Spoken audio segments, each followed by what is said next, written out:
Welcome to another edition of Throwing Down Heavy Light. My name is Aljamal Byndon. I'm the chair of the Moore Board of Directors. Moore stands for Movement Omaha for Race Equity. And on this edition, we have Dr. Patrick Velasquez, who's a board member of Moore, and also he's the chair of the Data and Research Committee, and also the principal investigator of this report, the status of historical underrepresented students of color at the University of Nebraska at Omaha, indicators of racial inequality. Dr. Velasquez has over 25 years of experience working with students at the university level, at the University of California in San Diego. And we've had Dr. Velasquez on the previous program sharing issues related to the Chicano experiences, book reading groups, as well as throwing out some other heavy light on various topics involving our respective communities. Dr. Velasquez, welcome to another edition of Throwing Down Heavy Light. Thank you. Pleasure to be here. First, share a little bit more about your Omaha roots and your academic pursuits, which is part of the indications of how you have worked on this report. Give me a little background on that. I was born and raised in Omaha. My grandfather was one of the first Mexicanos, people from Mexico, to settle in South Omaha in the early 1900s, and they actually moved out of South Omaha to North Omaha. My parents did, so I grew up in the sort of the Miller Park area of North Omaha. I went to North High School, and then after I graduated from there, I immediately matriculated to UNO. I spent 4.5 years at UNO as an undergraduate and completed a bachelor's degree in social work. Took a little time off and then went back and did a master's in urban education. And in 1988, I moved from Omaha. I had been the director of the community organization called the Chicano Awareness Center in South Omaha. But I moved in 1988 for a variety of reasons to San Diego, California. And I've been here ever since. I spent 28 years working, as you said, at UC San Diego, and worked as a faculty member in the Education Studies Department, but mainly as a mid-level administrator, I'd say, in student affairs. So I had both student affairs and academic affairs experience. And then while I was here, in my early years in San Diego, I completed a PhD in higher education from the Claremont Graduate University. And so I learned how to be a scholar of higher education. I learned how to do research on all sorts of things related to higher education. I became familiar with the literature. I was especially interested in how institutions can provide the kind of conditions that will maximize the success of underrepresented students. And with that term, which is pretty well used here in California, we talk about historically underrepresented students of color.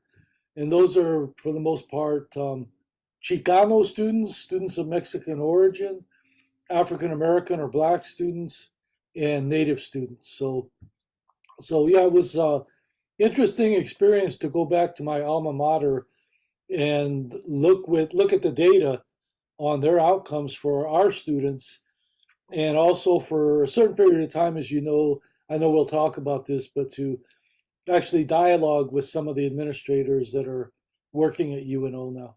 Mm-hmm. Now, the Moore Committee worked for months on this report and found many anomalies as well as disparities at the University of Nebraska at Omaha, dealing with the underrepresentation of students of color at the institution. What was your main findings from that report? Well, we looked at, first of all, enrollment. But, Ajima, I should probably preface it by saying that this is the sort of work that I've been doing in Southern California. I've done these reports on community colleges, on different types of four-year universities in San Diego, all public institutions that have a responsibility to the community. And probably the most important finding, really, from this kind of work, this is true in San Diego, but it's also true with UNO, is the complete lack of transparency on the part of these institutions, and an almost non-existent priority on maintaining data that shows how our Black, Chicano, and Native students are doing, and also making that data available to the public. I think a reasonable person would expect that if a community organization like Moore contacted a public institution like UNO and said, hey, our basic question is, how are our students doing? How are Black, Chicano, and Native students doing at UNO? The expectation would be, oh, yeah, no problem. Like, we've got that data, right? Because it's important to us. And so we track that data meticulously. We read that data constantly. That data always informs what our institutional strategies are. So that's what I think a reasonable person would expect. Instead, we don't get anything close to that. We get a response like, oh, here's about 20 websites that have reports that we submit to the federal government, and you can sift through all those, and maybe some of the things that you're looking for will be in there. So that sort of approach speaks volumes about the lack of priority that these public institutions like UNO place on the achievement and success and even access of our students. So beyond that, we found some issues with basic enrollment. And we could talk all day. I know we'll talk later on about what institutions should be doing to facilitate success among our students. But for one thing, you need a critical mass of our students. You're not going to have a very successful students of color if they don't see other students in class and all throughout the campus that are basically their fellow students, their peers of the same ethnicity. And so we saw, well, at least we found in this report, the enrollment of Chicano Latino students was actually good. It did actually hold at parity or the same level that Latinos are represented in the city of Omaha population. However, the enrollment of Black students and Native students was very low. So that's a problem. That's an issue to begin with. Then we saw a number of other indicators that show that historically underrepresented students of color are not doing as well as white students. So our students, again, the Black, Chicano, Native students, were underrepresented in the numbers of students that are earning bachelor's degree, or they call it bachelor's conferred, the number of bachelor's degrees that are given out.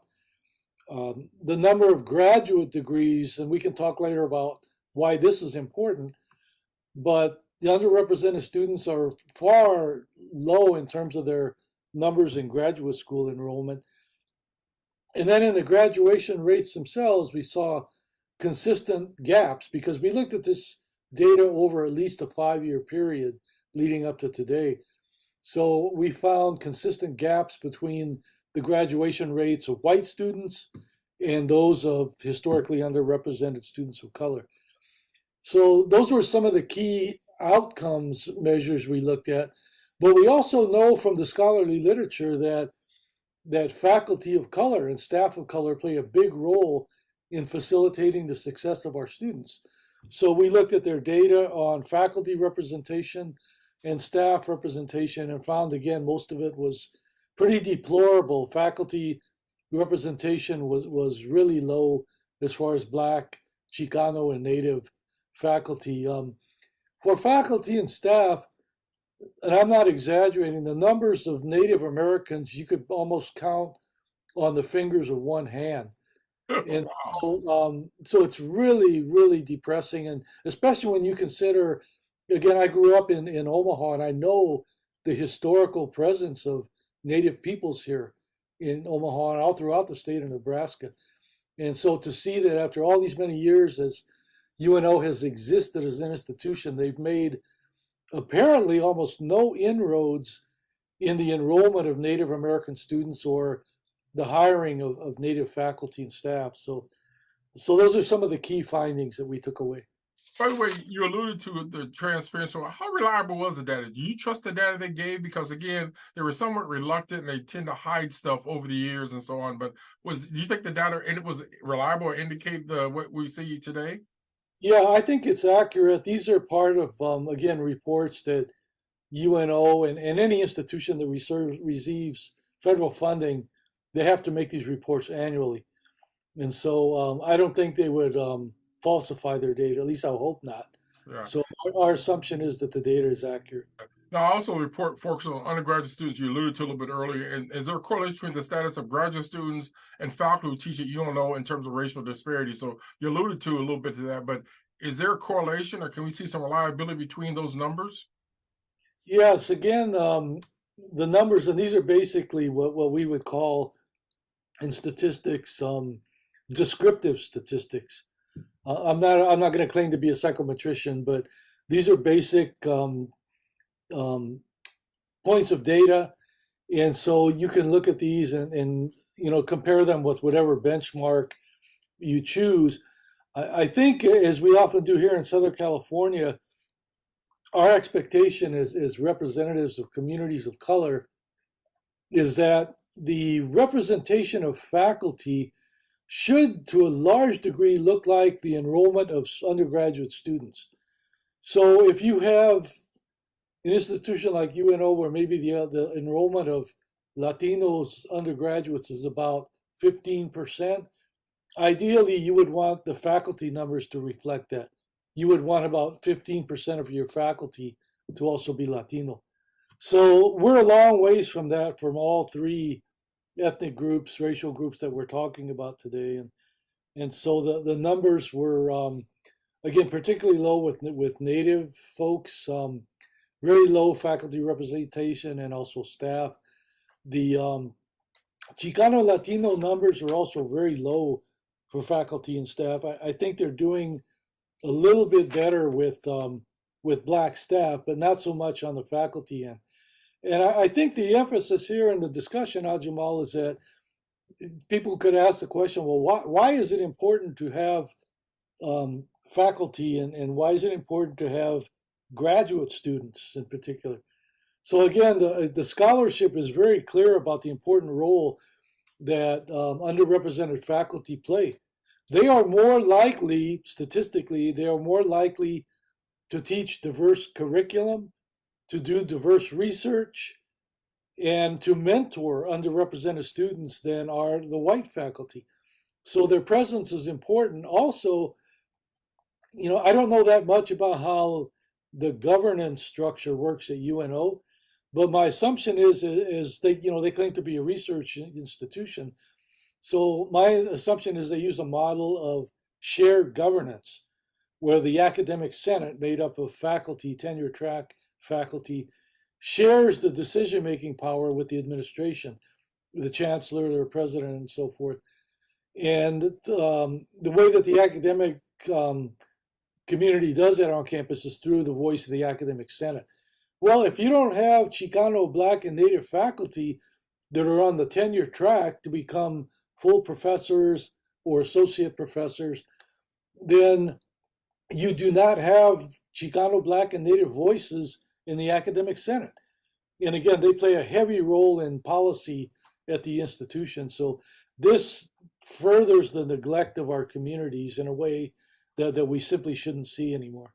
Yeah. Patrick, you offer an excellent summary of the report, and I will share that I sent about 30 individual copies of that report, the summary, as well as letters to the faculty of color at UNO, the Black Studies, some of the faculty members, also sent it to the Latino Studies, including the regents. And of all these folks, I was surprised, even the media, we only got one or two responses, one from someone in Goodrich, but all these faculty members who were advocating for or with, none of them responded, and many of these have tenure. So help me to understand what's going on with this silence or this kind of bystander mentality of folks who should be speaking out about a report, because obviously they're not doing reports like that on campus to deal with some of these great disparities. But help me to understand, after sending that to all these individuals, they're quiet as a church mouse. I can speculate that, and again, this is what I've seen in Southern California. The university officials are somewhat like children to get caught in the cookie jar, that they know that they've done something wrong and they don't have any legitimate way to explain it. Like, how do we explain this? For example, the lack of enrollment of Black students when you have a large, historically entrenched Black community in Omaha. How do you explain that? How do you justify that? I think there's also a dynamic, and we saw this in our actual conversation with UNO's officials. There's a dynamic in which the the chancellor there is relatively new. I think she's been there for a couple of years, and so they're using this rationale that we're new and we're trying to make changes, and so we don't really want to take ownership of this data because we're trying to get different kinds of outcomes going forward. I also think there's a mentality going on where they simply, again, don't know how to explain these outcomes in a way that makes sense or in a way that justifies it. And they particularly don't know what the solutions would be. So I think for them to respond, again, I'm talking mainly about the UNO officials, for them to respond to the report would be almost a push that says, okay, we have to do something different. We have to, if we're going to respond, we have to come up with a solution. And I don't think they have the competence to do that at this point. And again, we can talk about what some of the solutions are, but then you also have, again, this is a phenomenon I've seen it in San Diego, including the institution I work with, where you have Black, Chicano, maybe some Native faculty in disciplines like ethnic studies that will talk all day about racism on the other side of the world, but they're scared to confront racism on their own campus. And so they just seem to want to pretend that it doesn't exist because they don't want to jeopardize their careers. They don't want to put themselves on the line and find that all of a sudden their colleagues in their own department, they don't want to speak with them. I had a Hispanic professor at UC San Diego tell me, well, our faculty, they don't want to get kicked out of the Garden of Eden. So his thing was, they worked so hard to get where they are, and now they feel like they're in paradise, and they don't want to jeopardize that by calling attention to some of the institutional shortcomings. Wow. So I'm sure there's some of that going on here too. And again, just because you're a faculty of color, like let's say if you're in Black studies or Latino studies, that doesn't mean that you know the scholarship on higher education by any means. So in some ways, they're just as powerless or impotent in terms of what the solutions are as the white leadership structure is. So, and then the media, I've definitely seen that even in Southern California, where I live in a county, San Diego, that's about the U.S.-Mexico border is about 20-minute drive from where I live, and our people are over 30% of the county population. But the media prefers to pretend that we don't exist. So they don't want to deal with these kinds of stories. They'd rather deal with little human interest stories. They don't have anybody themselves on their staff that really understands education policy and practice. So it's easier for them just to turn the other way and pretend that these kind of issues don't exist. It's very sad, and we can also talk about our elected officials in the state legislature and why some of them are equally mired in inaction, let's say. Yeah, I know in the strategic planning, oftentimes university, particularly has drafted and written it and promulgated it over the years. I suspect you had a chance to look at some of the strategic plans at elsewhere. And my question is, what was it like when you met and the coalition or committee met with the officials before writing a report? You had a chance to talk to them. I suspect there were a number of folks there of color, and they brought their best brains forward. What was that like from your vantage point, just engaging in the conversation? They also had the chief diversity officer, who was a white guy from, I think he had a degree in Harvard somewhere, he'd just been in town for about a few months or whatever. But what was that like for you, just talking to them as other academicians, and particularly those folks who are supposed to be the brightest of that university? I'm stupefied by the whole notion of having a white chief diversity officer, somebody who's never lived the authentic experience of being a student of color at a predominantly white institution like UNO. So I can't make sense out of that. I'm not sure, Jamal, if there were any people of color in the meeting with us. It was primarily white administrators and a white faculty member, along with the chancellor's chief of staff, I believe. And so I found again that they really didn't have much to offer. A lot of the meeting was them talking about ideas that they have or things that they'd like to do going forward now that they have a relatively new chancellor.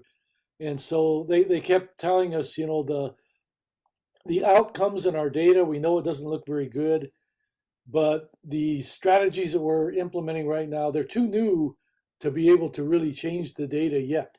So it was sort of like them asking us, give us time, we're working on these things. But I'm not sure that the people that they have working on these issues are the right folks, or if they have the institutional knowledge to make progress. After that meeting, Jamal, we sent the chancellor's chief of staff an email with our notes. And, we had submitted some written questions before the meeting and asked for a written response, and they wouldn't provide it. So again, if it's kind of mind blowing, that a community advocacy group invests the time and effort to develop written questions for a public institution, and they refuse to provide a written response. Now, after the meeting, we wrote back and said, here's some notes we took, and could you again please give us a written response? And we got a response from the chief of staff of the chancellor, and they said again, we're not able to provide question by question responses. And I'll just read you one sentence from the response she sent. And this speaks to the strategic plan. You can find the strategic plan on the UNO website, whatever is there.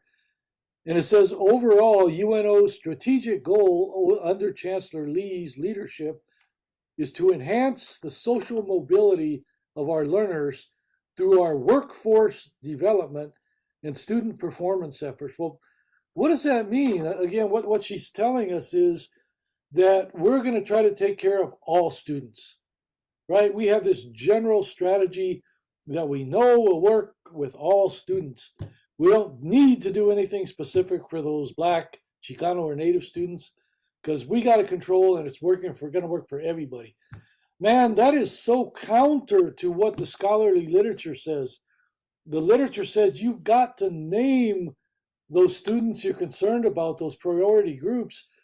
If you wake up after so many decades of practicing institutional racism and you realize that your enrollment is starting to look different.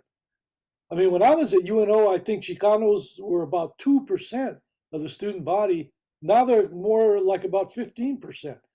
So the literature says when you see your enrollment changing and getting more diverse, even slowly, you've got to make changes in the way your institution operates. You've even got to adjust the purpose of higher education. And so your strategies need to explicitly name Black students, Chicano students, Native students, and the strategies should reflect that. So this one method that works well supposedly for all students is doomed to failure. And again, the scholarly literature says that unequivocally. So the responses institutionally were very pathetic, I would say, and we as the communities should expect more than that. Patrick, some of our viewers or people in general will raise the issues that many scholars and academicians have written on racial apartheid in higher education. You've shared a number of book reviews over the years and so on. What suggestions would you propose specifically to change conditions at UNO, having, as we say, that magic wand of sort? There's a number of recommendations that I think are pretty specific, pretty explicit that we included in our report. As a matter of fact, we put them in there twice in case UNO missed it the first time. So we have it in the executive summary, and then we have it later on in our conclusion section. So I won't go through all of them, but they're conceptually, they speak to the sort of efforts that the data indicates. They need a strategy for enrollment. What I've seen often in Southern California institutions, and it's probably exists at UNO, is you ask them who's responsible for recruiting and enrolling underrepresented students. And they will tell you, well, everybody is. Our whole institution's committed to that. So everybody works on that. But what that really means is that, if everybody's working on it, nobody's really responsible. There's nobody to hold responsible. So they need, and I'll say this with about as much emphasis as I can, that, and you know this, man, like nothing happens in a higher education institution unless there's a written plan to accomplish it. And I'll bet you dollars to donuts, as they say, that UNO has a specific plan for fundraising because that's a priority for them. So I would bet anything they have a written plan for how to raise funds, and I'll bet you they also have a written sustainability plan because there's so much emphasis now in our society on climate change that every public institution needs to have some kind of sustainability written plan. And that's a good thing. I have no problem with that. It's a good thing. But there is no specific strategy for addressing the needs of underrepresented students. Again, they're not even monitoring the performance of those students or apparently the enrollment of those students. So they need to develop a plan that addresses enrollment, that addresses student success. How do you intervene with students as soon as they get to the campus and build cohesive strategies that will help them maximize their success, that prepares them to matriculate after they graduate for graduate school or professional school? You need a plan to recruit more diverse faculty and staff. You need a plan for inclusive pedagogy because too often we don't talk about what happens inside the classroom. We might talk about little programs, like the Goodrich Scholarship Program, which is a great program, but I think it only serves less than 100 students annually. So how do we take the pedagogy and all the positive elements of a program like that and make it campus wide, or at least so that more underrepresented students can benefit for it? What I really think, Jamal, that UNO should do is to say, damn, we got some problems and we don't know how to solve them. We better find some consultants that we can hire that have more answers. And those consultants should work with community groups like MORE, and they should develop alternative solutions that will generate better outcomes than the ones we're seeing right now. Because it doesn't seem to me like UNO probably has the expertise and knowledge, let alone the commitment, as we say in Spanish, the ganas, to make the changes that are necessary. I noticed as a background of the report, you mentioned degree attainment and challenge to those respective racial groups have the experience from that data and so on. What are the glaring disparities that you noted from comparing the Chicanos, Native Americans, and African American students, and how does that contrast with Asian students? I noticed you didn't mention Asian students a lot as you were talking. What's that about? Yeah, the disparities, again, in terms of outcomes are primarily in degrees conferred. So again, we looked at the degrees conferred by ethnicity, by racial ethnic group. And you would expect that, okay, if I think blacks probably make up close to about 6%, 5 or 6% of UNO's enrollment. They should be twice that to be reflected in the city population demographics. But you would at least expect to see that, okay, if 6% of the student enrollment is black, about 6% of the degrees conferred, the bachelor's degrees, should also be given or awarded to black students. And they're not. On the other hand, the white student representation in degrees conferred is at parity with their enrollment. So there are no surprises there. There's no underachievement. Same thing with Chicano, Latino students and Native students. Again, the Native students, literally, we're talking about handfuls of handfuls of students. So it's very hard to get any conclusions from the data on Native American student outcomes. But so we looked at degrees conferred, then we also looked at the graduation rate. So if I can look here quickly, we looked at the overall 6-year graduation rate for all students at UNO. And I think the most recent number we have, it's about 51%. So about 51% of all students at UNO graduate in about 6 years, which, by the way, that's really low. To think that only about half or a little over half would graduate. Asian Americans, who you mentioned, their graduation rate is 62%, so considerably higher than the overall rate. For white students, it was 54%, so their graduation rate is also higher than the campus average. But for black students, it was only 36%. 36%. And for Chicano students, 40%. So for those two groups, it was well below the total for the campus. And so, if your students are not graduating at the same level, that's about as basic an inequity and profound an inequity as you could find. We aren't able to really get into the whole question of what our students are learning. Because I would expect, as a Chicano, I would expect at a public institution that students from my community learn their history, learn more about their culture, learn their present condition and status in society, because white students learn all that stuff about their own ethnic group or their own racial group. So that's one thing. That's a limitation of the report. We weren't really able to get into the pedagogy, how our students are taught. If some of the strategies that we read in the scholarly literature, like there are references to inclusive pedagogy or culturally sustaining pedagogy that capitalizes and incorporates the cultures of students of color into the teaching methodology. So we don't know to what extent, if any, that's happening at UNO. And again, the curriculum, the content of what students are learning, we don't know really how widespread that is.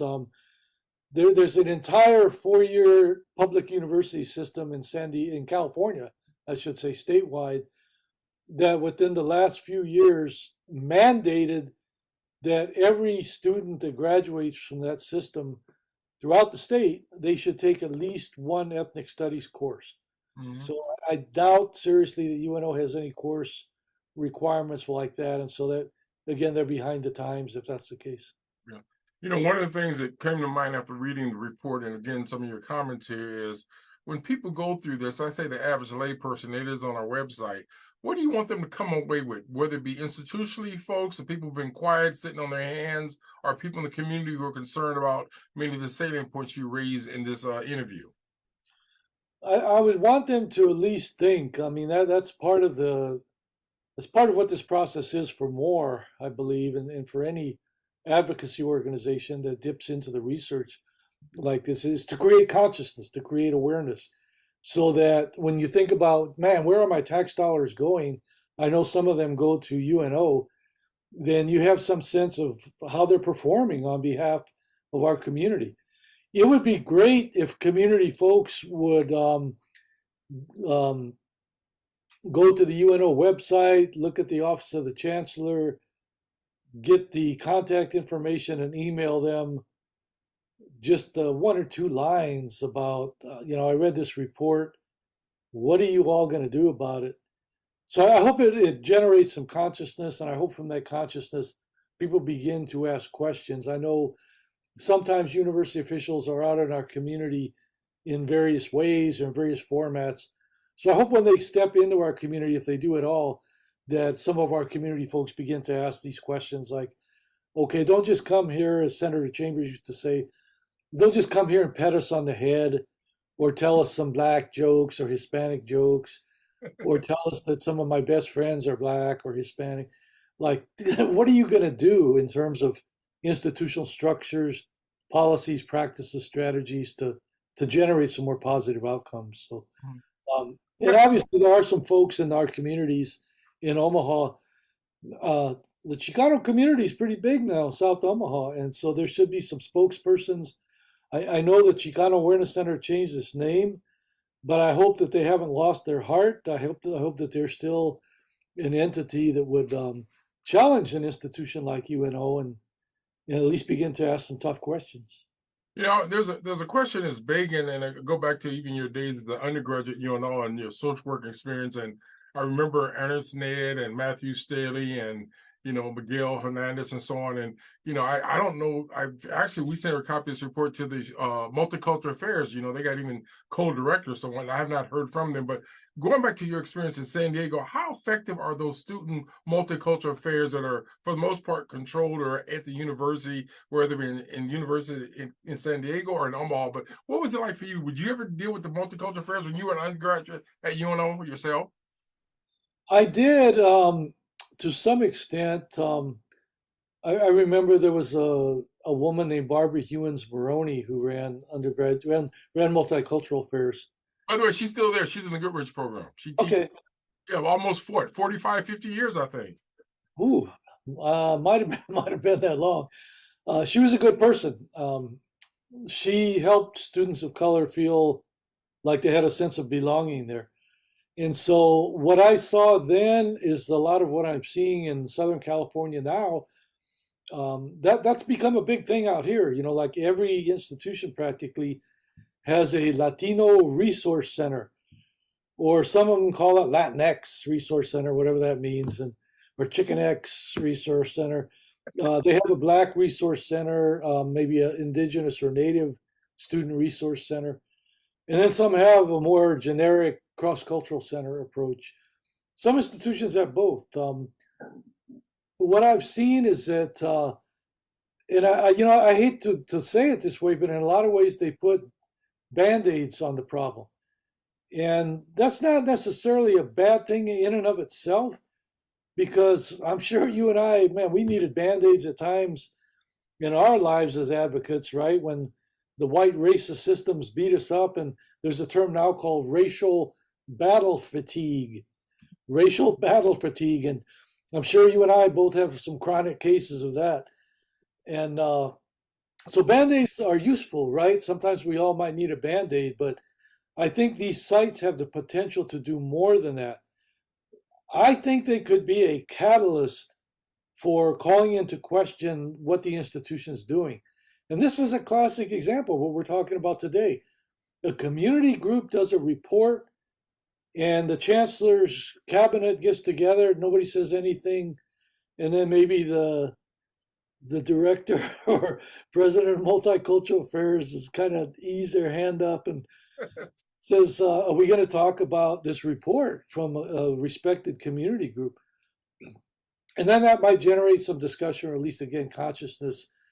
It would be nice if, as one of my mentors used to say, if somebody would pound on the table and say, hey, we got to start doing things differently. But I know that's expecting a lot.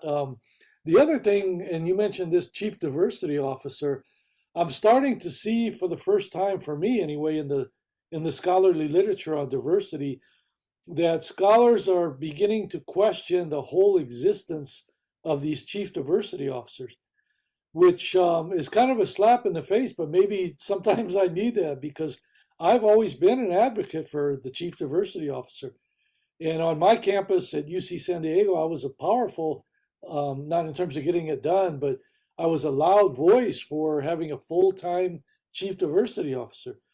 But now I see that a lot of these positions, like at UC San Diego, these folks get hired and they simply become an apologist for the university. And they justify the institutional racism at the university.